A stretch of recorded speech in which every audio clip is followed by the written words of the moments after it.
Audio Jungle.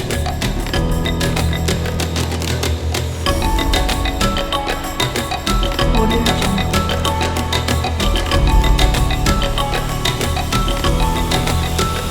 Audio Jungle.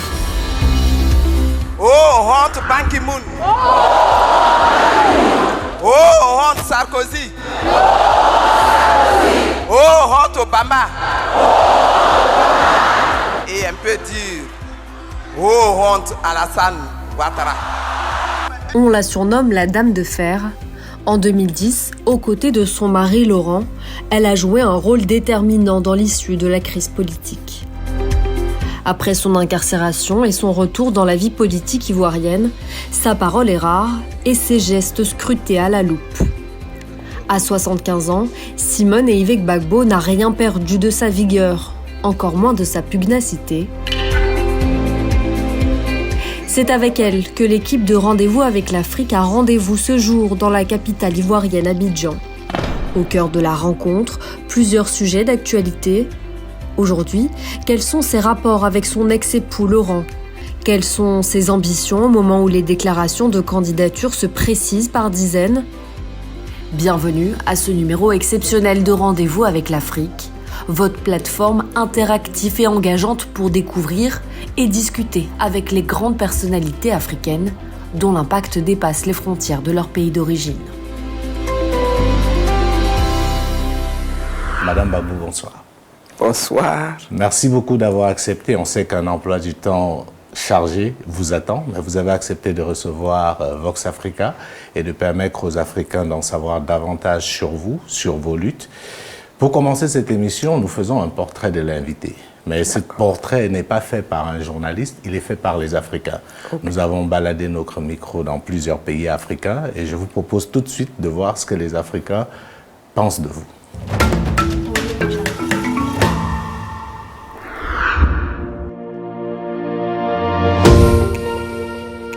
Connaissez-vous cette personnalité?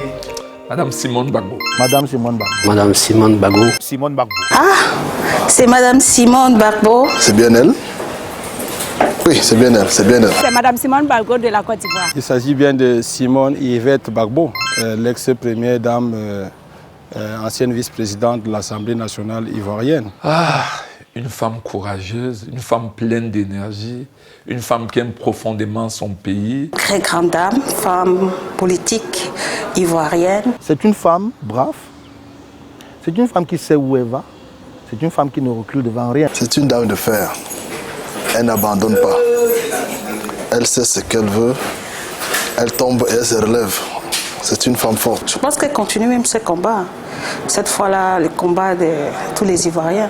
Elle ne se limite pas à la femme. Une Africaine comme il n'y en a peut-être pas beaucoup. Elle incarne le leadership féminin, pas au féminin. C'est une femme très battante et qui a des visions et a l'intention aussi encore de vraiment conclure beaucoup de choses. Simone Gbagbo a été de toutes les luttes de son époux Laurent Gbagbo. Elle a mené plusieurs combats aux côtés de son ancien mari. Et dans le cadre pour restaurer la dignité de la femme, je pense, je l'ai vu dans plusieurs combats sur divers canaux. Je trouve qu'elle a mal influencé la politique de son mari parce qu'elle a divisé la Côte d'Ivoire en plusieurs parties. Disons même en deux parties.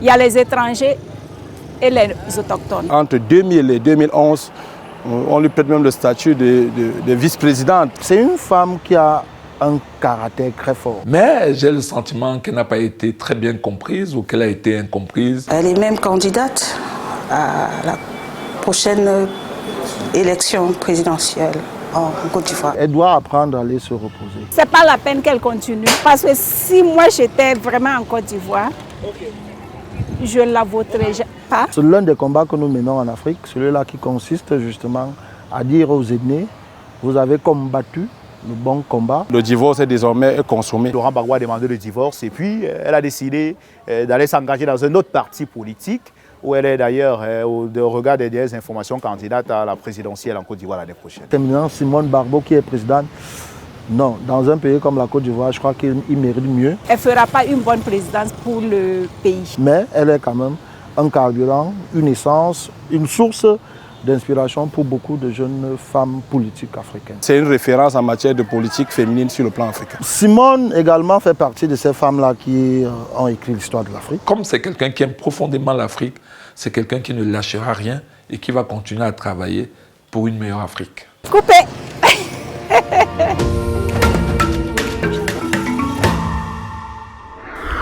Voilà. Madame Simone Gbagbo, vous venez de voir ce que les Africains disent de vous. Nous avons fait le Cameroun, la République de Guinée, naturellement la Côte d'Ivoire, le Burkina Faso. Une chose est marquante, c'est qu'on vous connaît partout en Afrique déjà. Alors, qu'est-ce que cela vous inspire, ce que vous venez de suivre? Bon, le premier constat que je fais, c'est que je suis connu en Afrique. La seconde chose, c'est que la majorité de ceux qui ont parlé ont dit du bien. Celle du Burkina Faso a dit qu'elle n'est pas du tout d'accord avec ce que je fais. Mais bon, ça c'est ce qu'on appelle... On ne peut pas plaire à tout le monde aussi. On ne peut pas plaire à tout le monde. Hein. Et puis tout le monde ne peut pas vous comprendre. Justement. Oui, donc moi voilà un petit peu ce que je retiens. Alors il y a un commentaire de quelqu'un qui a dit « Vous êtes peut-être incomprise ». Est-ce que vous avez ce sentiment d'avoir été à un moment donné une femme incomprise? Incomprise, oui, parce que je pense qu'à un moment donné, j'ai été l'objet d'attaques, de discrimination. Et évidemment, ça fait écho dans certaines régions, même de la Côte d'Ivoire et puis de l'Afrique et même du monde. Et donc, bon, ça aussi c'est repris. Voilà, c'est le prix à payer quand on fait de la politique. Ah oui, voilà. C'est le prix à payer.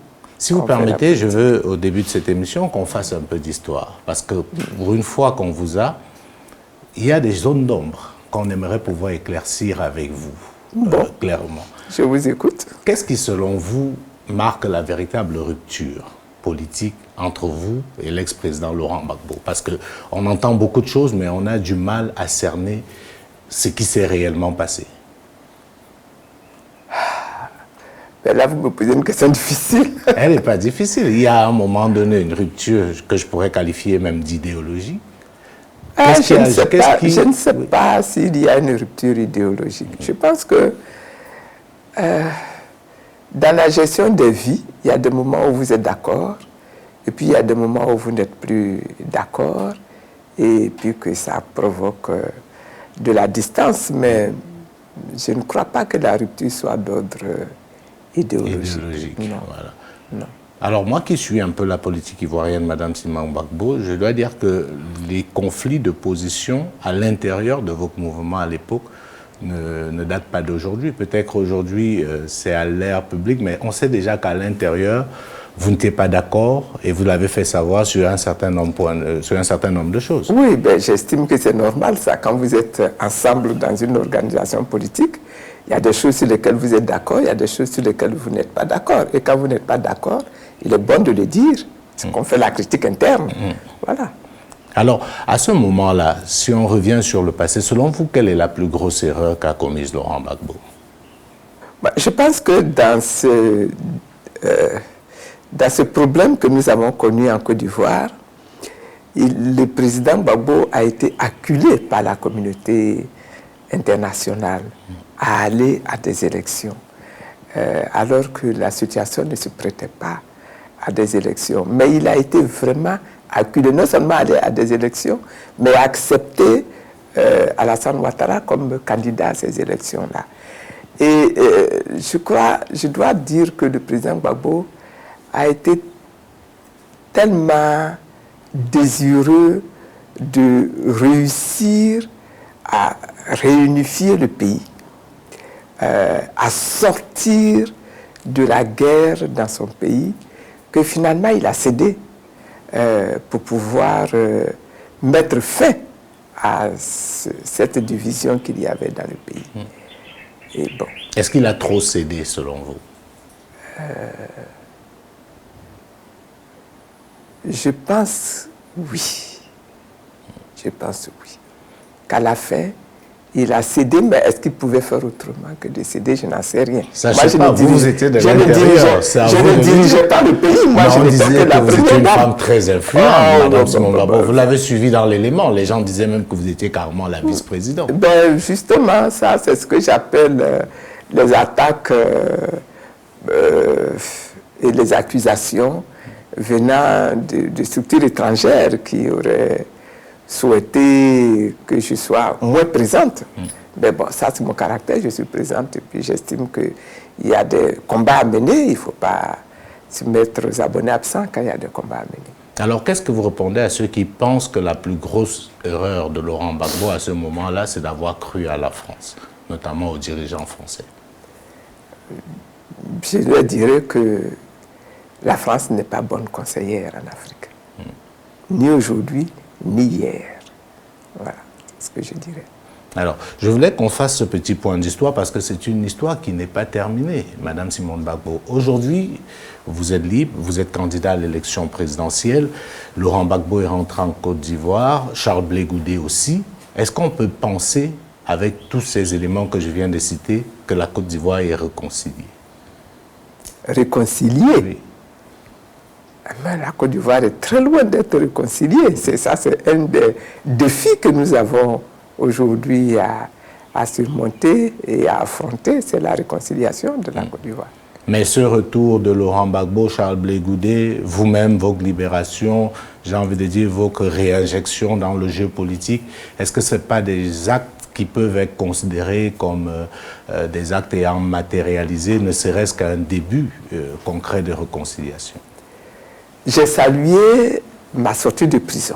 Évidemment, quand vous êtes en prison, vous êtes intéressé à sortir de prison. Donc j'ai salué ma sortie de prison et j'ai remercié le président Alassane Ouattara qui a pris cette décision-là de me sortir de prison en même temps que 300 autres personnes qui étaient des prisonniers politiques dans le pays à cette époque.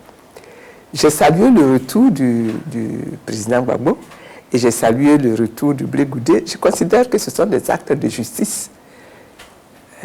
À aucun moment, le président Gbagbo n'a mérité de se retrouver à La Haye, ni Blé Goudé, ni moi en prison. Et donc, si ça s'est fait, je considère que ce sont des actes de justice qui sont réalisés à notre direction. Ceci dit, ça ne suffit pas pour dire qu'il y a réconciliation. Parce que pendant la crise ivoirienne, nous avons connu des morts. Nous avons connu des destructions. Nous avons connu des personnes qui ont perdu tous leurs biens. Jusqu'à aujourd'hui, des gens qui ont perdu leurs biens, qui ont perdu leur position. Qu'est-ce qui leur a été fait, proposé comme réparation, comme restitution même de leurs biens? Rien du tout. Donc, il y a encore beaucoup à faire sur le chantier de la réconciliation.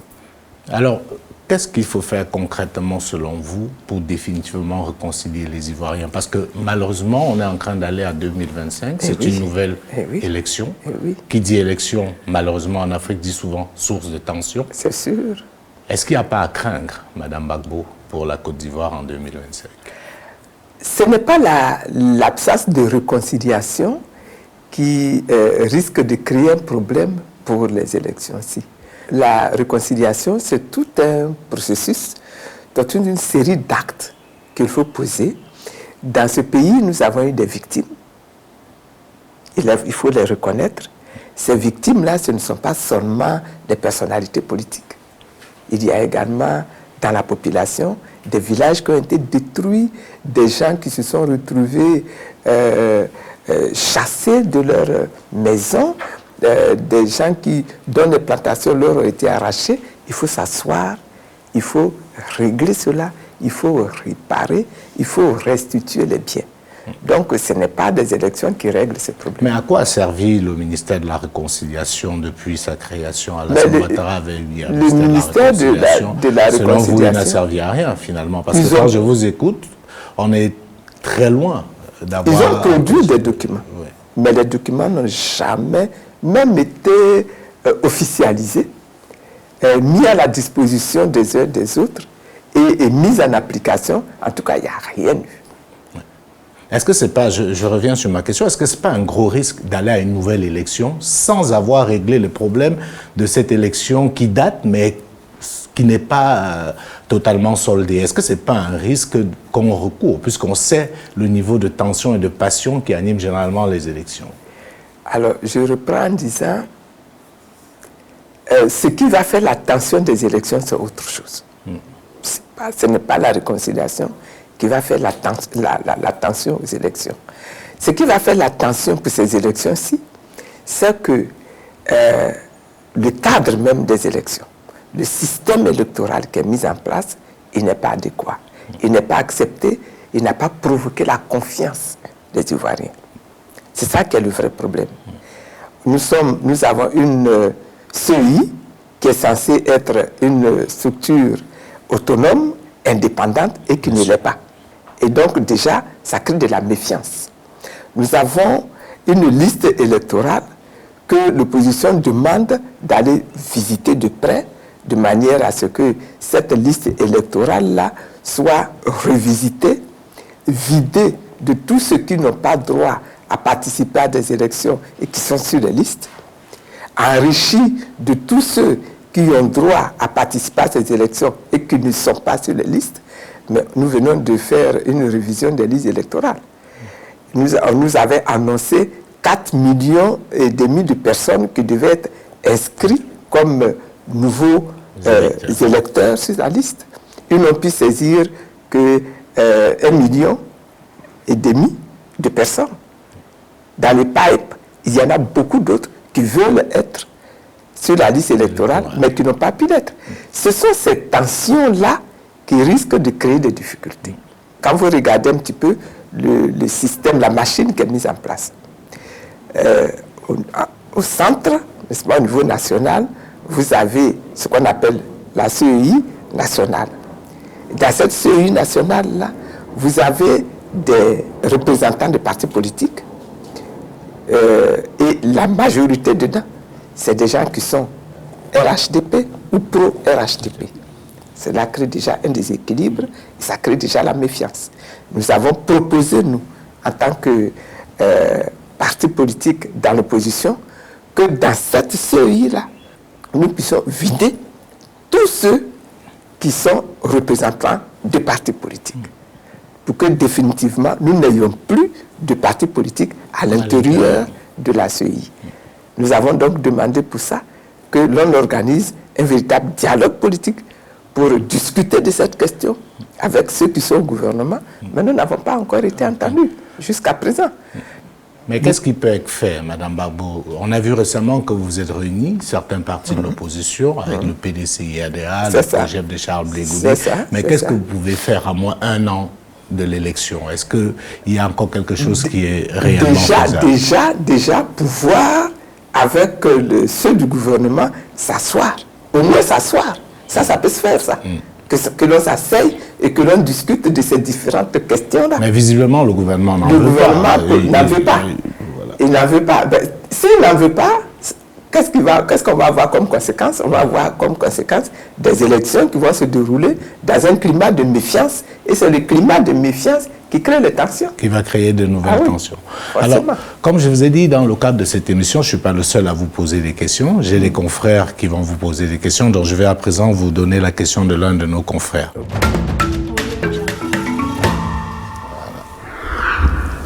Et puis je vais m'appeler. Bonjour, je suis Jean-Bruno Tagne, journaliste pour Naya TV au Cameroun. Alors, Madame Gbagbo, je voudrais savoir quel est le sens de votre candidature à la présidentielle de 2025 en Côte d'Ivoire. Est-ce que vous ne pensez pas que vous êtes en train de mettre les Ivoiriens un peu dans l'embarras parce que vous les obligez à choisir entre vous et l'ancien président, alors que vous avez pendant de longues années partagé le même combat? Votre candidature était-elle vraiment nécessaire? Merci. Voilà. Une question qui a le mérite d'être claire. Le sens de la candidature. Très clair. Alors, je voudrais répondre en disant, je suis sûr que les candidats au présidentiel de 2025 là, seront nombreux. Ce ne sera pas une candidature entre Laurent Gbagbo et Simone Gbagbo. Ce sera une candidature entre le MGC et sa candidate et d'autres candidats qui viendront d'autres partis. Est-ce que le président Gbagbo sera candidat? Je n'en sais rien. Pour le moment, il n'en a pas la capacité, au moins. En plus. Mais je n'en sais rien. Il se peut que d'ici là, on lui en donne la capacité. Mais pourquoi est-ce qu'il veut limiter les candidatures au présidentiel à une confrontation face à face entre Laurent Gbagbo et Simone Gbagbo? Déjà, ce problème-là, il faut sortir de ce problème-là. Mais en plus, j'estime que ma candidature n'est pas inutile. Parce que ce que je propose pour l'avenir de la Côte d'Ivoire, c'est quelque chose de très positif. Derrière la question de mon confrère Jean-Bruno Tagné, il y avait le fait de la dispersion des voix. Comme vous l'avez dit, vous n'avez pas une rupture idéologique totale avec l'ancien président Laurent Gbagbo. Oui. Tout observateur s'est dit, Simone Gbagbo et Laurent Gbagbo concurrent à une élection, il y aura forcément une dispersion des voix qui peut faire le jeu du régime en place. Est-ce que ce n'est pas quelque chose que vous redoutez? Ah, c'est quelque chose qu'on est obligé de redouter. Et c'est pour ça que j'espère qu'on n'arrivera pas à cette situation-là. Mais ce n'est pas seulement entre Simone Gbagbo et Laurent Gbagbo qu'il peut y avoir dispersion des voix. C'est pour ça que nous sommes en train de discuter pour que, premièrement, les conditions d'élection soient améliorées, pour qu'on puisse effectivement discuter avec les autres, aller compétir, sans que pour autant on soit amené à s'affronter comme des... Donc vous pensez qu'il peut y avoir des évolutions avant l'élection? On peut avoir une véritable coalition de l'opposition? Je l'espère. Est-ce que vous allez y travailler? Parce qu'il ne suffit pas d'espérer. Est-ce que vous êtes prête à travailler pour que l'opposition ivoirienne puisse parler d'une seule voix?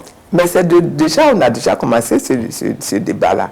Et on a déjà commencé à mettre ensemble les partis politiques dans l'opposition pour revendiquer des choses communes vis-à-vis du RHDP et du gouvernement. Après cela, on verra dans quelle mesure il est possible encore de réunifier plus pour se retrouver non pas avec 1000 candidats, mais avec un nombre le plus petit possible de candidats. Alors, vous qui êtes une doyenne de la scène politique ivoirienne, qui est férie, qui avait du flair, est-ce qu'Alassane Ouattara sera candidat en 2025 selon vous? Je ne serais pas étonné qu'il soit candidat. Je ne serais pas étonné qu'il soit... Je ne suis pas dans son parti, donc je ne sais pas ce qu'ils sont en train de... Nous, on voit déjà les gens l'appeler à l'aide. Ah oui, bon, vous savez, ça c'est la politique, on appelle à l'aide, on appelle, et puis bon... C'est au dernier moment que la décision se prend, hein, donc il ne faut pas se laisser intimider non plus par tout ce qu'on voit. Hein. Alors, je voudrais qu'on revienne un peu sur votre mouvement, le mouvement que vous avez créé, le mouvement des générations capables. Qu'est-ce que vous apportez de nouveau? Je précise que c'est un mouvement d'obédience social-démocrate. À ce niveau-là, on n'apporte rien de nouveau. Par contre, nous avons insisté pour que cette organisation-là prenne vraiment en main la question de la transformation des mentalités, la question de la position à donner aux valeurs, parce qu'on s'est rendu compte que la question des valeurs en Afrique, c'est devenu quelque chose de terrible. En Côte d'Ivoire, particulièrement, c'est devenu quelque chose de terrible. Donc ça, nous l'apportons et c'est nouveau par rapport à tous les autres partis de gauche qui sont là. Alors, si les Ivoiriens qui nous écoutent devraient voter pour vous pour une seule raison, ce serait laquelle? Qu'est-ce que vous pensez que vous allez apporter si jamais les Ivoiriens vous font confiance et décident de faire de vous la première femme présidente de ce pays? Je vais les convier à travailler ensemble pour la transformation de toutes les mentalités des Ivoiriens. Donc pour vous, c'est d'abord un problème de mentalité. C'est la base. Pour moi, la base, c'est la mentalité. Mais comment vous allez y parvenir? Parce que c'est un vœu, j'ai envie de dire, pieux. Oui. Mais à l'épreuve des faits, comment vous allez faire? À l'épreuve des faits, il faut déjà beaucoup d'éducation, beaucoup de formation. Donc un accent particulier sur tout le système éducatif du pays. Mais au-delà de cela, il faut également aider les Ivoiriens à devenir eux-mêmes de véritables transformateurs de leur économie, des ressources qu'il y a dans ce pays, pour qu'ils deviennent des hommes d'affaires eux-mêmes et que l'économie du pays soit maîtrisée par les Ivoiriens eux-mêmes d'abord. Et ça, c'est tout un programme. Alors, on va revenir là-dessus. Je vais prendre une deuxième question d'un confrère. Le temps pour nous de vous laisser le soin d'y répondre. Je vous en prie. Voilà.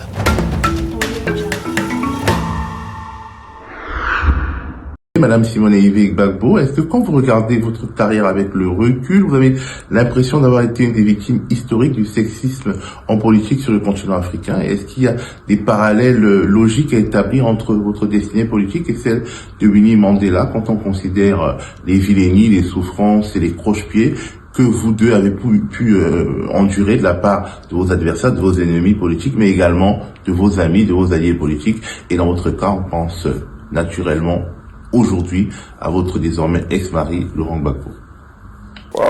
Alors ça, c'est Théophile Kouamouo, notre confrère de Le Média à Paris. Je le connais bien. Je peux imaginer. Alors, est-ce que vous pensez avoir été victime de sexisme en politique? Est-ce que le fait d'avoir été une femme vous a souvent coûté cher?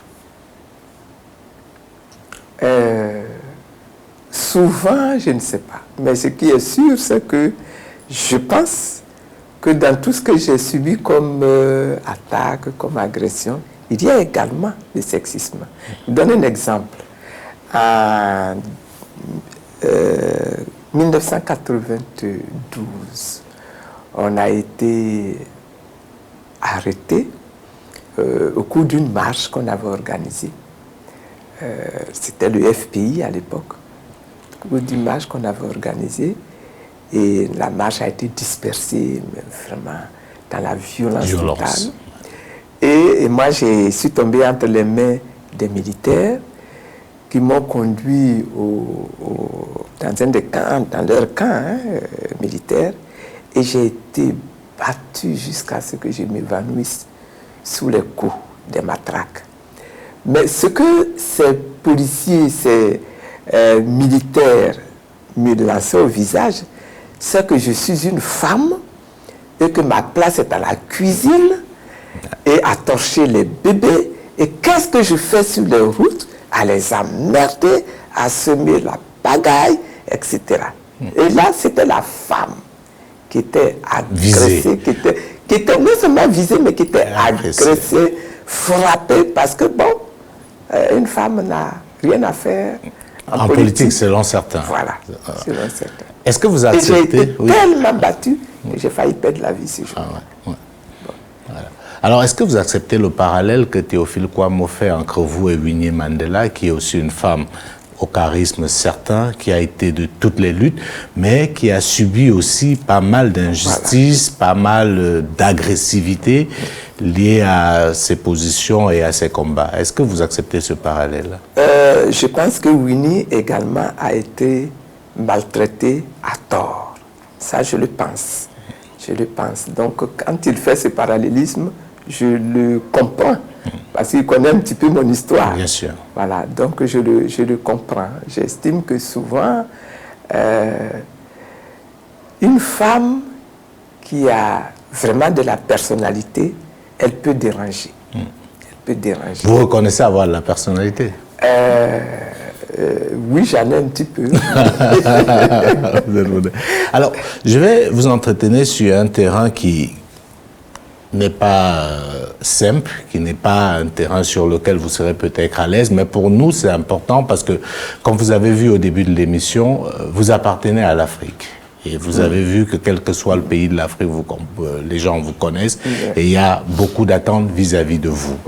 J'ai envie de savoir aujourd'hui, Simone Gbagbo, de vous à moi, est-ce que vous lui avez pardonné à Alassane Ouattara réellement? Je pense que oui. Je pense que je lui ai pardonné, mais vous savez, je crois que je lui ai pardonné sur ordre du Seigneur lui-même. Sur ordre du Seigneur lui-même. C'est votre foi qui vous a poussé, parce qu'on se rappelle quand même des images qui ont choqué les Africains, les images de votre arrestation avec l'ancien président Gbagbo. Je peux vous rassurer que de mémoire de journaliste, j'ai rarement vu des gens autant affligés parce qu'ils avaient vu. Et on se demandait comment on va pouvoir réconcilier les Ivoiriens demain après ça. Une telle image. Et vous, aujourd'hui, vous nous dites, vous avez pardonné. Oui. Et je dis, et je le répète, sur ordre du Seigneur lui-même. Vous savez, moi, ma foi m'a beaucoup soutenu dans toute ma vie et dans toutes les épreuves de ma vie. Et après mon arrestation, je me suis retrouvé à Odiéné, enfermé pendant 3 ans et demi au nord de la Côte d'Ivoire. Et finalement, je faisais mes prières pour me redonner la force, pour me revivifier même mon âme. Ouais. Et puis, évidemment, pour demander également que justice me soit faite. Et évidemment, dans ce cas-là, quand vous faites votre prière, vous dites au Seigneur, voici ce que j'ai vécu, je trouve que ce n'est pas normal, il faut que tu interviennes pour me rendre justice. Et voici ce que le Seigneur m'a répondu. Tous ces gens-là que tu cites, ils sont tous mes fils, vous tous, vous êtes mes enfants. Ceux du FPI, ce sont mes enfants. Ceux du PDCI, ce sont mes enfants. Les rebelles même sont mes enfants. Parce que vous êtes tous les êtres humains, vous êtes tous mes créatures. Ouais. Voilà. Et si une de mes créatures fait du mal, moi je suis le père. Et quand le fils fait mal, se comporte mal, la réaction du père, c'est de vouloir donc tout de suite sanctionner le fils qui s'est mal comporté. Et ce que le père attend, c'est que des personnes soient là pour demander la clémence du fils. Mais c'est ce que vous avez essayé de faire. Et du coup, moi, j'ai compris que ma prière n'était pas bonne. Ma prière ne devait pas être « Seigneur, viens punir ceux-là parce qu'ils ont mal agi ». Ma prière, ça doit être « Seigneur, pardonne-leur ». Comme le Christ l'a fait. Pardonne-leur, car ils ne savent pas ce qu'ils font. Ils n'ont même pas conscience de tout le mal.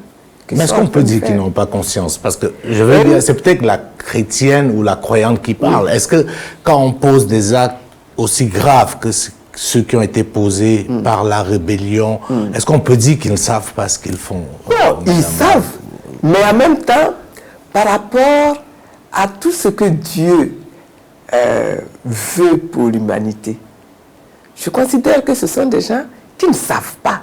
Parce qu'ils sont conduits, ils se sont laissés conduire par l'esprit du mal et non pas par l'esprit du bien. Est-ce que vous voyez? Je comprends très bien ce que vous dites. Et à ce niveau-là, donc, le Seigneur dit, demande-moi de leur pardonner. Et je vous assure, hein, au début, j'ai refusé, j'ai réagi comme vous, là. Mais ils savent ce qu'ils font. Ce n'est pas des enfants. Voilà. Mais je me suis mise à prier quand même, dans ce sens-là. Et ce que ça a provoqué, c'est la libération totale de mon cœur. J'avais le cœur meurtri, j'avais le cœur endolori, j'avais le cœur qui pleurait. Mais après une semaine de cette prière-là, tous mes pleurs sont partis. Et j'ai pu vivre dans cette ville-là, Odiéné, pendant 3 ans et demi, sans difficulté, à cause de cette prière. Et ça m'a permis de pardonner à Alassane Ouattara. Ça m'a permis de pardonner aux rebelles. Ça m'a permis de les recevoir même quelquefois. Justement. Dans cette maison où j'habitais. Et de leur offrir à manger. Oui, les indiscrétions disent que vous avez profité de ce séjour-là pour encore vous nouer de relations avec les gens et de construire aussi, pourquoi pas. Et jusqu'aujourd'hui, j'ai de bonnes relations avec certaines personnes. Alors, il y a une autre question, Madame Gbagbo. Je vais un peu entrer, pas totalement dans votre intimité. C'est pendant que vous étiez enfermé dans ce bunker, qu'est-ce qui s'y passe concrètement? Tout le monde voudrait être là comme une petite souris pour savoir ce que vous vous dites. Moi, je vous parle en tant que journaliste. On a dit, non, c'est Simone Gbagbo qui a radicalisé Laurent Gbagbo. C'était elle, l'aile dure. C'est elle qui ne voulait rien entendre. Qu'est-ce que vous dites aux Africains aujourd'hui par rapport à cet épisode? Qu'est-ce qui s'est réellement passé? Bon, vous savez, quand on était dans ce que vous appelez le bunker, après, ce n'est pas un bunker, c'est le palais présidentiel. Oui, c'est la résidence présidentielle. On a dû se réfugier dans les sous-sols de la résidence à cause des bombes qui nous tombaient sur la tête. Ouais. On a beaucoup prié. Curieusement, on a beaucoup prié. On a beaucoup loué le Seigneur. Mais on avait également, au début, tant que c'était possible, discuté ensemble, continuer nos réunions politiques pour décider ensemble de ce qu'il fallait faire, de ce qu'il fallait dire. Et donc, on a discuté un certain nombre de questions. Par exemple, les résultats des élections. Justement. Est-ce qu'il faut les annuler? Est-ce qu'il faut les accepter? C'était des échanges. Et dans ces échanges-là, les conclusions qui se passaient, qui se décidaient, c'était qu'il fallait maintenir. On avait gagné les élections et je confirme que les élections ont été emportées par le président Gbagbo. Les élections présidentielles ont été emportées par le président Gbagbo. Mais c'est parce qu'avait déclaré la CEI à l'époque. 53% pour Alassane Ouattara, c'est le chiffre officiel qui avait été annoncé. Non, c'est pas la CEI qui avait dit ça. Oui. La CEI n'a jamais proclamé qu'Alassane avait... Madame, on se rappelle de la sortie de Bakayoko, qui était le président de la CEI. Non. Recadrez-vous, reprenez. Je reprends tout. Voilà. La CEI a organisé les élections et a donné les résultats des élections, comment on appelle ça, les premiers résultats. Oui. La CEI a été incapable de donner des résultats dans les délais. Ça, on le sait. Dans les délais. Et donc, tout a été transféré au Conseil constitutionnel, qui a repris, qui a réexaminé et qui a proclamé le président Gbagbo vainqueur. Mais avant ça, on avait la sortie du président Bakayoko qui l'a dit, qui a été repris par tous les médias. Laissez-moi finir d'exposer. D'accord. Quand ces résultats ont été proclamés, les Français sont venus prendre le président de la CEI, l'ont amené à l'hôtel du Golfe, au QG d'Alassane Ouattara. Et puis, il y avait également Choi, qui était le représentant du secrétaire général de l'ONU. Et c'est ensemble là-bas, avec la communauté, enfin, ce qu'on appelle la communauté internationale, qui ont proclamé la victoire de Alassane Ouattara. Voilà. Et le Conseil constitutionnel a renchéré en disant que eux-là n'ont pas pouvoir ni compétence de proclamer les résultats. Mais ils étaient lancés. Bien sûr. Voilà. Ils ont obligé de toute façon le président Gbagbo à organiser les élections parce qu'ils avaient prévu cette chute. Il y avait un agenda selon vous qui était prévu avant. Donc, quelle que soit l'issue, vous voulez dire, l'issue était connue d'avance. Donc, ok. Alors, l'autre chose que je voulais vous demander, c'est est-ce que vous en voulez au président Laurent Gbagbo? Moi, je ne parle pas de Laurent Gbagbo, votre mari, je parle de Laurent Gbagbo, le président de la République, pour un certain nombre de décisions. Vous avez vu ce qui a fait l'actualité récemment, notamment la sortie de Robert Bougie. Est-ce que vous lui en voulez à Laurent Gbagbo, sincèrement, Simone Gbagbo? Vous savez, comme j'ai dit tout à l'heure, il y a des décisions qui n'auraient pas dû être prises par Laurent Gbagbo. Comme donner l'argent à Jacques Chirac, par exemple. Qu'est-ce que vous pensez de ça? Tous les chefs d'État africains le font. Donc ça. Ah bon? Oui, pour vous, c'est un épiphénomène. C'est un épiphénomène, ça. Est-ce que vous trouvez ça normal? Parce que vous balayez ça d'un revers de la main. Je balaye ça. Les Africains regardent ça étant stupéfaits. Ça relevait du fantasme jusqu'à ce que le président Laurent Gbagbo le confirme lui-même, parce que vous vous doutez bien que c'est de l'argent des Ivoiriens, c'est pas l'argent sorti de la poche de M. Gbagbo. Et pendant qu'on est dans un pays où les gens manquent de tout, donner des sommes aussi faramineuses à un dirigeant futile de la France, est-ce qu'on peut balayer ça d'un revers de la main? Bon, écoutez, j'ai balayé ça d'un revers de la main, c'est vrai. Et donc ça peut choquer, c'est vrai. C'est pas parce que je suis d'accord avec ça, mais parce que on a accédé au pouvoir et on a constaté un certain nombre de faits et qui justement motivent mon maintien dans le combat. C'est que nos dirigeants sont soumis à cette pression-là que nous ignorions. Et la réalité, c'est ça, quand on parle de France-Afrique. C'est une réalité. C'est une réalité. C'est une réalité. Et quand vous découvrez ça, vous êtes étonné, mais vous êtes dans la contrainte. Je vous donne un autre exemple. Pendant longtemps, n'est-ce pas, il y a un président, je ne vais pas donner son nom, mais qui dit que ici, là, dans nos pays de l'Afrique francophone, même l'ordre du jour du Conseil des ministres, il fallait le soumettre à la France. Et c'est la France, c'est le gouvernement français qui vous dit, dans votre ordre du jour, traitez cette question. Ne traitez pas telle question. Et si vous traitez telle question, traitez cette question-là dans ce sens. Et les chefs d'État africains ont exécuté ça pendant des années. Et ceux qui ont refusé d'exécuter ça, soit ils ont été tués rapidement, soit ils ont fait l'objet du coup d'État, dont le président Gbagbo a fini par être victime d'un coup d'État ici. C'est ça.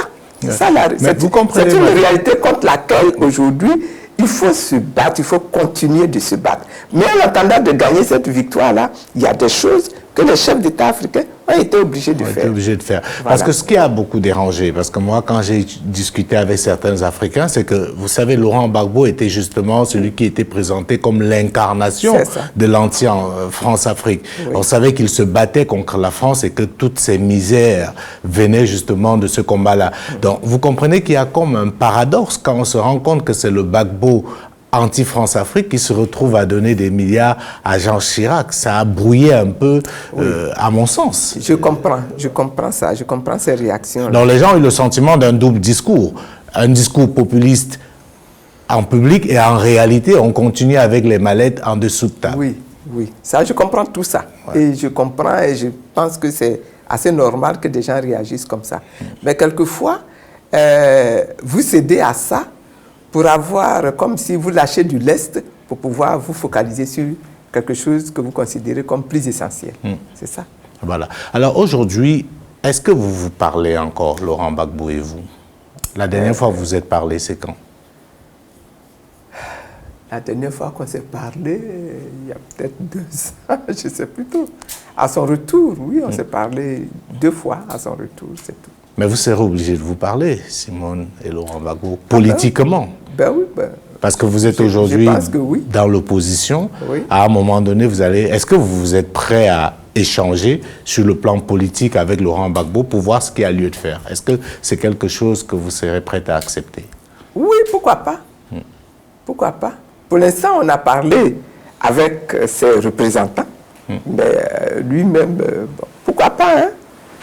Vous restez ouverte. Oui. Alors, on va sortir un peu de la politique ivoiro-ivoirienne en parlant d'un acteur qui a joué aussi un rôle central dans tout ce qui s'est passé en Côte d'Ivoire et dont on n'entend plus beaucoup parler, dont on est plutôt un peu inquiet du long silence, c'est Guillaume Soro. Est-ce que vous avez des nouvelles, Simone Gbagbo, de Guillaume Soro? Pas beaucoup, non. Mais j'ai parlé il n'y a pas très longtemps avec certains de ses représentants.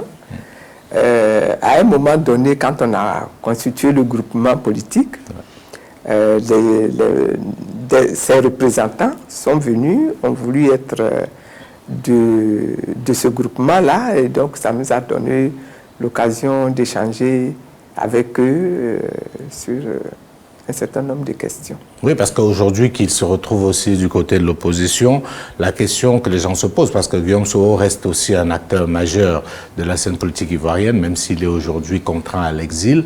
Est-ce qu'à un moment donné, avec son mouvement, vous pensez qu'il y aurait des atomes crochus pour pouvoir effectivement faire front? Moi, je pense que nous sommes obligés d'opérer la réconciliation. Et dans ce mouvement de réconciliation, il est évident que le mouvement de Guillaume Soro et Guillaume Soro lui-même, on est obligé de le prendre en compte à un moment donné. Donc je pense que tout ça, ça fait partie des choses qui doivent se faire. Maintenant, à quel moment ça va se faire, bon, ça. Mais vous savez que vous n'avez pas l'horloge, le temps passe vite. On est 2025. Oui. Comment on fait? Oui. Parce que moi, je reviens là-dessus, j'insiste peut-être là-dessus, parce que moi, j'ai vécu les élections en 2010. J'étais en Côte d'Ivoire, on a pris des risques. Et je veux dire, en tant qu'être humain, j'en suis sorti traumatisé.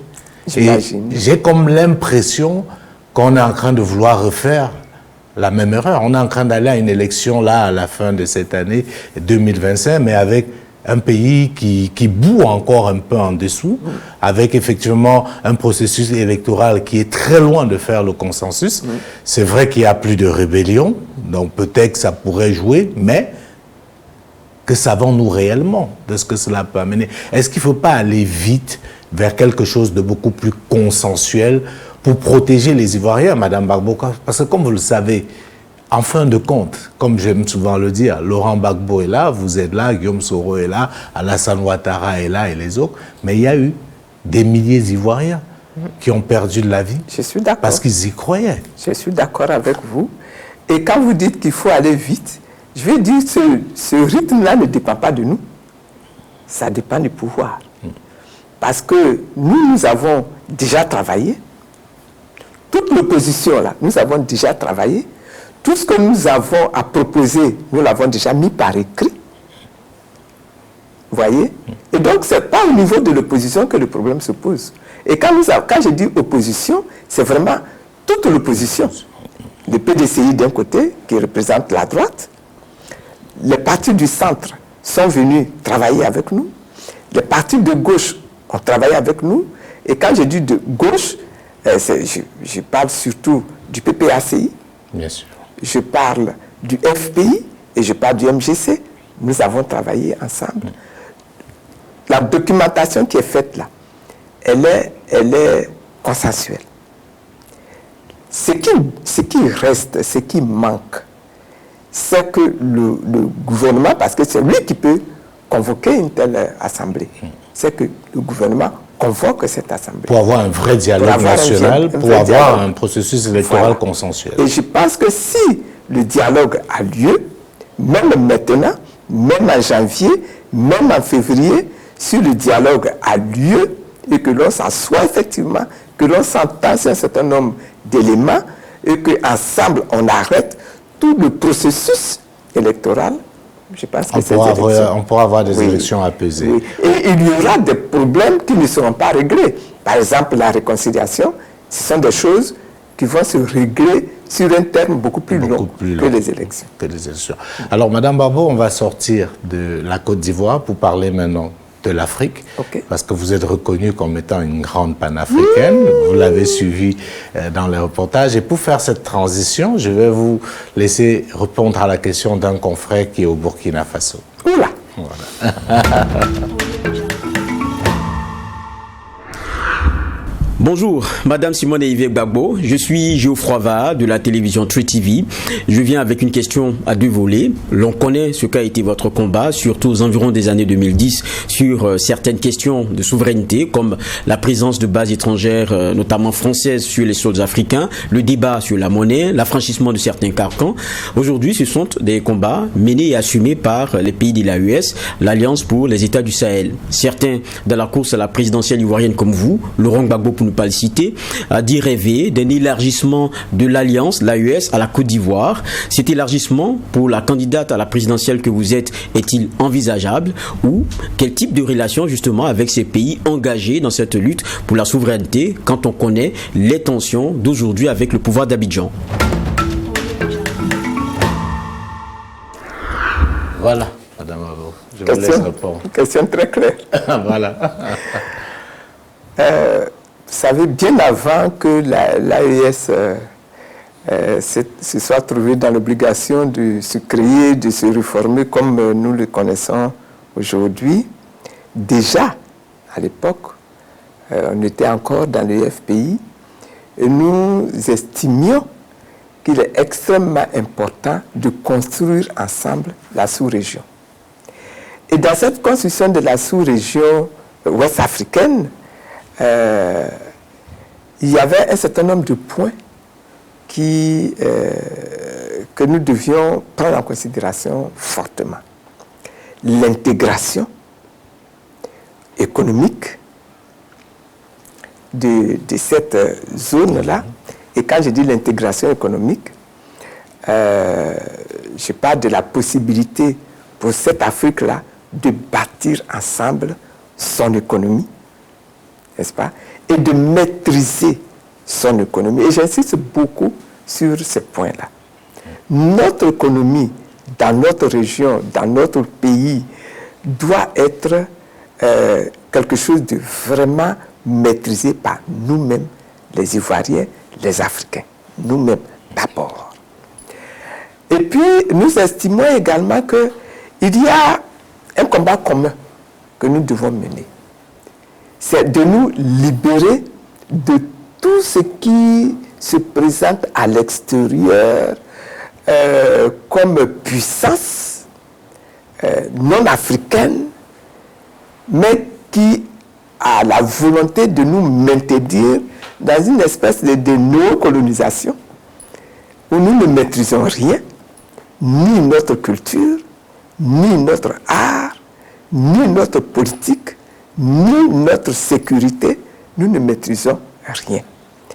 Et donc, du coup, automatiquement, il se pose des questions comme la question de la monnaie, qu'est-ce que nous en faisons, des questions de la sécurité militaire, avec les bases militaires, qu'est-ce que nous en faisons, des questions même des frontières même, qu'est-ce que nous en faisons.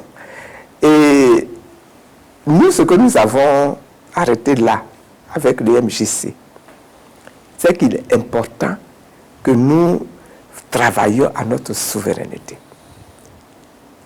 Nous travaillons à notre souveraineté. Et quand je dis souveraineté, ça veut dire que nous, les Africains, là, nous devons être capables de prendre les décisions qui nous arrangent pour nous-mêmes. N'est-ce pas? À tout point de vue. À tout point de vue. Et donc, quand on a vu maintenant ceux de l'AES confrontés à ces problèmes-là déjà, arrêter la décision de sortir de la CEDEAO, de se bâtir une nouvelle entité commune. Qui est aujourd'hui une confédération. Voilà, qui est une confédération commune. De prendre position sur la question de la monnaie, du CFA. Bon, ça va dans le combat que nous menons. Alors la question de mon confrère, c'est de savoir, est-ce que vous, à la tête de la Côte d'Ivoire, vous rejoignez l'AES aussi? Pourquoi pas? Mais ce qui est sûr, c'est que de toute façon, on ne peut pas rester indifférent à ce qui se fait au niveau de l'AES. Et donc, il y aura à discuter avec l'AES. C'est forcé. Beaucoup de gens pensent que pour la Côte d'Ivoire, c'est quelque chose d'inenvisageable, parce que la Côte d'Ivoire est un peu comme qui dirait l'enfant chéri de la France-Afrique. La France a tellement d'intérêt en Côte d'Ivoire que laisser la Côte d'Ivoire prendre le chemin qu'a pris les pays de l'AES ne semble pas quelque chose d'envisageable. Mais la Côte d'Ivoire ne vit pas sur la Lune. Elle vit dans la sous-région. Et elle est obligée même d'avoir des relations avec ses voisins, d'avoir de bonnes relations avec ses voisins. Sinon, comment est-ce qu'elle va s'en sortir toute seule avec la France? C'est pas possible. La France est trop loin. Alors, comment vous avez vécu ce vent qui souffle en Afrique, cette nouvelle dynamique qui a vocation à tordre le cou à une forme d'impérialisme qui perdure? Comment est-ce que vous avez ressenti ce vent-là? Mais c'est le vent de l'histoire. Je pense que c'est la saison. C'est une très bonne saison pour l'Afrique. Et cette saison-là, il faut la Il faut la consolider.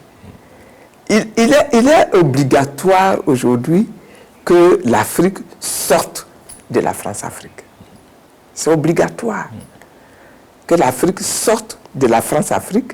Et c'est pour ça que j'insiste sur la question de souveraineté. Bien sûr. La France doit comprendre qu'elle a elle-même intérêt à modifier la vision qu'elle a de l'Afrique. Sinon, elle va tout perdre.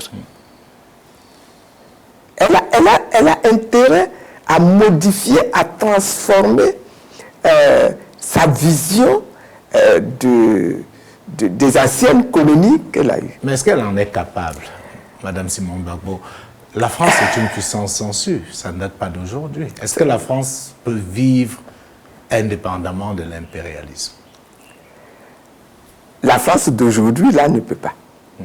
Mais la France, qui est un pays peuplé d'hommes et de femmes qui veulent s'en sortir dans leur destinée, dans leur vie, vont être obligés de changer de paradigme. Ça va s'imposer. Si les Français n'ont pas le courage de le faire aujourd'hui, mais les réalités historiques vont les obliger à faire cette mutation-là. Alors, dans cette même dynamique, comment vous avez accueilli l'annonce du Tchad et du Sénégal vous voyez, par rapport notamment aux bases militaires françaises? C'est pour ça que j'ai dit que c'est la saison. Et il faut que les Français saisissent cela, que c'est la saison aujourd'hui du changement, de la renonciation à tout cet impérialisme qu'ils ont bâti là pour reconstruire avec l'Afrique des relations totalement nouvelles. Totalement nouvelles. Et la question revient. La France est en train de reculer, mais il y a une puissance qui progresse. Ne serait-ce que sur le point de vue militaire, c'est la Russie. Devrait-on avoir peur de la Russie, comme certains veulent le faire croire? Moi, je pense que nous, les Africains, là, nous ne devons avoir peur de personne. De personne. Nous ne devons avoir peur de personne. Ni de la France, ni des États-Unis, ni de la Russie, ni de la Chine. Nous ne devons avoir peur de personne. Nous devons nous forger un mental de souverain, préoccupé par la réalité de leur pays, de leur peuple, de leur nation, des intérêts de leur pays, de leur peuple, de leur nation, et faire des propositions à toutes ces grandes puissances-là, et que ces propositions doivent tenir compte des intérêts propres de nos pays. Alors, la question que je veux vous poser concernant la souveraineté, est-ce que les pays africains tels qu'ils sont constitués aujourd'hui peuvent véritablement être souverains? Est-ce qu'on peut être souverain en étant des micro-États comme nous sommes aujourd'hui? Est-ce que la question de l'unité n'est pas indispensable pour pouvoir parler véritablement d'une seule voix? On voit aujourd'hui qu'on n'arrive même pas à avoir une position commune au sein de l'ONU. Avec ça, comment on arrive à être souverain? Bon, la souveraineté, là, c'est d'abord une décision. La volonté de souveraineté, c'est d'abord une décision qu'on doit prendre. On doit être convaincu que la souveraineté, là, est une clé pour nous. Une clé que nous ne pouvons pas nous permettre de galvauder, de laisser de côté. Il faut que déjà nous soyons habités par cette pensée-là. Si nous sommes habités par cette pensée, le reste va se construire. L'unité de l'Afrique, là, elle va se construire. Vous voyez déjà, vous avez pris tout à l'heure l'exemple de l'AES. Bien sûr. Mais c'est pour vous un début, un bon début. C'est un bon début, mais l'AES se construit sur la base des réalités que ces peuples-là vivent, que ces nations-là vivent. Mais c'est cette réalité-là que les nations vivent, nous allons vivre en Côte d'Ivoire. Nous allons vivre cette réalité en Côte d'Ivoire. Nous allons être confrontés à cette réalité en Côte d'Ivoire. Et nous allons être obligés de prendre aussi des décisions en Côte d'Ivoire. Madame Simone Gbagbo, on va avancer dans notre entretien. Et à présent, je voudrais effectivement vous découvrir, à voir qui est Simone Gbagbo à travers les réseaux sociaux, notamment à travers Internet. Notre équipe a fait ce qu'on appelle votre empreinte digitale et je vous propose de la découvrir.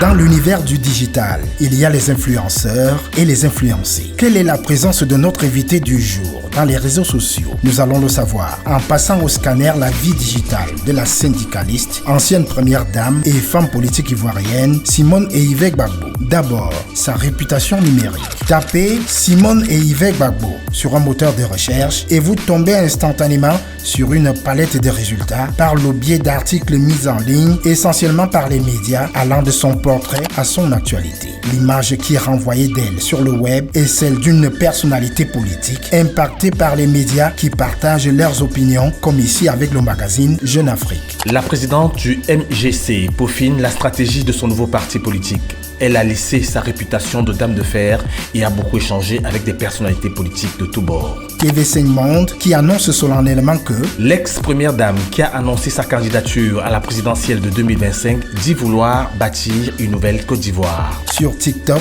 vous pouvez voir les vidéos de son mariage avec son nouveau mari, Francis Vaudier, pendant que Le Monde.fr, lui, parle de son divorce avec Laurent Gbagbo. La fin du couple le plus politique. Après 34 ans de mariage, ils sont officiellement divorcés. Sur le Meta, la Lionne Abouré, depuis la convention du MGC tenue à Mossoul le 30 novembre 2024, publie majoritairement des posts dans sa posture de candidate à la prochaine élection présidentielle. Ceci pouvant expliquer cela, ses followers réagissent sur sa candidature à la présidentielle de 2025. Bravo maman, leader visionnaire, transformateur, courageuse, résiliente. Avec le Seigneur, tout est possible. On vous suit, on vous fait confiance et on va vous installer au palais présidentiel. Soutien total à toi, femme capable. Victoire, maman Simone. Nous allons vous installer au palais présidentiel. Inch'Allah. Merci, madame la présidente, de redonner de l'espoir aux Ivoiriens. Ma mère chérie, Simone Eyivé Gbagbo est une chance pour la Côte d'Ivoire et pour l'Afrique. C'est ta candidature, j'attendais même. J'irai voter. De l'environnement digital de cette fille de gendarme, voici des chiffres en quelques clics. Premier clic sur Wikipédia. L'encyclopédie universelle vous détaille la vie de cette chrétienne pentecôtiste. Deuxième clic sur Facebook, où Simone Eyivé Gbagbo compte 388 000 followers. Ces dernières publications, au moment où nous relevons son empreinte digitale, montrent une mise à jour instantanée de sa page, puis le post de son discours à l'occasion des vœux de Nouvel An. Des publications qui cumulent 702 likes, 129 commentaires et 97 partages en 24 heures. Simone Gbagbo, c'est en moyenne un post par jour. Elle est donc très présente sur Facebook. Si les publications de la native de Mossou, dans la cité balnéaire de Grand Bassam, sont quotidiennes sur le Meta, c'est pas le cas avec les autres réseaux sociaux. Justement, cliquons sur Instagram, où elle compte 8 994 followers pour 100 publications. Simone Gbagbo n'est pas très présente sur Instagram. La preuve, son activité récente remonte au 15 mai 2024. Sur le même Instagram, il faut toujours vous rassurer que vous êtes sur son compte officiel et non sur l'un des 6 comptes fake recensés. Autre clic, c'est sur X, qu'elle a rejoint en août 2018. Elle compte 13 000 followers. Ici aussi, Simone Eyivé Gbagbo n'est pas très présente. Comme chez Instagram, sur X, on dénombre aussi plusieurs comptes fake associés à son nom. Notre dernier clic nous conduit sur YouTube. Sa chaîne officielle comptabilise 33 000 abonnés. Les 400 vidéos qui s'y trouvent portent sur des activités politiques et des extraits d'émissions télé, comme la dernière publication qui date du 15 octobre 2024. Les 2 vidéos publiées cumulent en 30 jours 1511 vues. Ce scanner sur la vie digitale de Simone Gbagbo nous permet de dire qu'elle a une présence épisodique sur les réseaux sociaux. La nature ayant horreur du vide, cette intermittence laisse prospérer des comptes faits. Docteur Simone Eyivé Gbagbo, votre vie est digitale. Voilà. C'est votre empreinte digitale, un commentaire? Ça, c'est lui. Votre équipe de communication a du pain sur la planche. A du pain sur la planche. C'est bon, c'est un très bon... C'est un très bon point. Voilà. Ça montre qu'il y a beaucoup de travail à faire. Il y a encore beaucoup de travail à faire. Alors, Madame Gbagbo, je vais vous poser la question. Je sais que peut-être que ça ne va pas vous faire plaisir, mais vous êtes une femme et ce n'est pas tous les jours qu'on voit les femmes arriver au sommet de l'État. Est-ce que dans vos combats aussi, c'est de pouvoir le montrer. Moi, j'ai un ami à moi que je ne citerai pas qui pense que le monde serait meilleur s'il était dirigé par les femmes. En Afrique, on a eu très peu de femmes chefs d'État. Ellen Johnson Sirleaf, la libérienne la plus récente, et même dans le monde. Beaucoup de gens pensent qu'aux États-Unis, c'est parce que c'était Kamala Harris, une femme qui était face à Trump, qu'il a malgré tout gagné. Est-ce que votre combat, c'est pas aussi celui des femmes d'une certaine manière? Je pense que finalement, les femmes se sont de plus en plus associées à mon combat. Mais je suis persuadé, moi, que les femmes doivent avoir leur place dans l'activité politique, dans la gestion de la société, dans la gestion des communautés, dans les décisions qui se prennent au niveau de la nation. Et les femmes doivent intervenir dans tous les débats politiques. Et donc, voilà, ce combat-là, je le mène.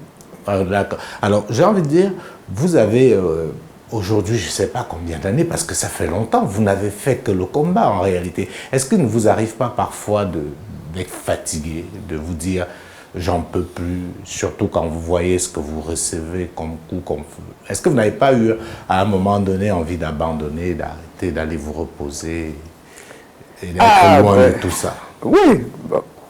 Ça n'a rien à voir avec l'âge. Parce qu'effectivement, quand tu mènes tes activités-là sur plusieurs années, il y a des moments où vous dites, bon, c'est bon comme ça, on va laisser tomber. Mais quand le lendemain, tu te relèves et puis que tu vois ce qu'il y a encore à faire devant, tu te dis, j'ai encore à apporter. C'est quoi justement votre carburant? Qu'est-ce qui vous donne la force de continuer à vous battre? Moi, c'est la foi. C'est la foi, c'est les prières qui vraiment qui m'aident, qui me boostent. Parce que le travail là pour l'Africain, pour l'Afrique là, c'est un travail qui est encore entier. Qui est encore entier. Et il faut le mener à plusieurs. Et c'est pour ça qu'on a appelé notre parti d'ailleurs le mouvement des générations capables. Parce que toutes les générations doivent être associées. Ceux de 80 ans, ceux de 70 ans, ceux de 60 ans, ceux de 50 ans, ceux de 5 ans. Tout le monde doit être associé parce que le travail est encore immense à accomplir. Alors, je vais terminer cet entretien hors de la Côte d'Ivoire avec votre vision du monde qui, selon certains analystes, est en train de se multipolariser. Comment est-ce que vous voyez l'émergence notamment des BRICS? Et un fait assez extraordinaire pour ne pas le relever, c'est pour la première fois l'Afrique du Sud qui préside le G20. Comment est-ce que vous vivez tous ces chamboulements que le monde est en train de vivre et comment vous interprétez cela? Je pense qu'il est bon que les choses changent dans le monde. Pendant des décennies entières, le monde a été conduit, dominé par l'Occident. Et avec une économie de l'Occident, avec une politique bancaire de l'Occident, avec une politique sécuritaire bâtie par l'Occident. Et je pense qu'il est bon pour que l'Afrique même puisse émerger, que le pouvoir de l'Occident là soit diminué. Comme vous l'avez dit tout à l'heure, les Africains seuls ne pourront pas réussir, n'est-ce pas, ce combat-là. Et donc, l'arrivée des BRICS, c'est une bonne chose. Comme vous dites, ça permet de multipolariser. Et donc, de remettre tous les pouvoirs là, de les remettre en action pour ramener tout à un niveau qui va pouvoir être supportable par les Africains et qui va permettre aux Africains, parce que les Africains doivent aussi mener ce combat-là à leur propre niveau, provoquer leur propre émergence, provoquer le renforcement de leur propre capacité, de leur propre pouvoir, pour que l'Afrique apparaisse que tout le monde dit aujourd'hui, c'est la saison de l'Afrique. Mais si c'est la saison de l'Afrique, ça ne veut pas dire que ça doit être la saison où les autres puissances doivent venir maintenant profiter de l'Afrique. Et voilà, profiter de l'Afrique, sortir de l'Afrique les ressources africaines pour aller bâtir chez eux, n'est-ce pas? Mais qu'au contraire, ça doit être l'occasion qui est donnée aux Africains eux-mêmes de se